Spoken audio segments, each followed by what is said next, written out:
వర్కర్లు సమస్యలపై మేము ధర్నా చేస్తూ ఉంటే ఈరోజు పోలీసు వాళ్ళు బాగా దారుణంగా అరెస్ట్ చేయడం జరిగింది. ఆశలను చూడకుండా కూడా ఎటుపైతే అటు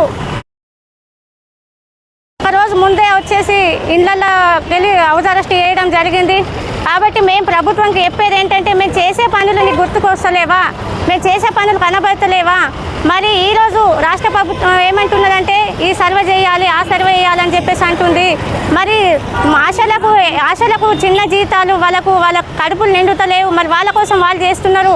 మరి వాళ్ళు చేసే పనులు కరెక్టే కదా. వాళ్ళకు ఫిక్స్డ్ వేతనం ఇచ్చి వాళ్ళకు రెగ్యులర్ చేస్తే వాళ్ళు ఎందుకు రోడ్లు ఎక్కుతారని చెప్పేసి కనబడతలేదా ఇవ్వాలని అని మేము కోరుతూ ఉన్నాము. అయితే ఇప్పుడు మాకు ఆశా వర్కర్లకు మేము గత 15 రోజులు సమ్మె చేసినప్పుడు ఈ కాంగ్రెస్ ప్రభుత్వం వాళ్ళు వచ్చి మా టెంట్ల కిందకి వచ్చి ఏమన్నారంటే, అమ్మ రేవంత్ రెడ్డి వస్తే ఆశలు ఏ రోడ్లు ఎక్కాల్సిన అవసరం లేదు, మీరు చక్కగా ఇంట్లోనే కూర్చుంటారు, మీకు కావాల్సినంత జీతం పెంచుతారు, వాళ్ళు మీకు అనుకున్నంత సౌకర్యం చేస్తారని చెప్పేసి అన్నారు. అటువంటి రేవంత్ రెడ్డి, అటువంటి కాంగ్రెస్ ప్రభుత్వం ఇవాళ ఆడవాళ్ళని చూడకుండా ఎటుపోతే అటు ఉయ్యాల ఊపినట్టు ఊపుతూ వాళ్ళకు అరెస్ట్ చేయడం జరిగింది. కాబట్టి ఇది ఎంతవరకు దారుణం అని చెప్పేసి మేము ఆశా వర్కర్లు కోరుతూ ఉన్నాం.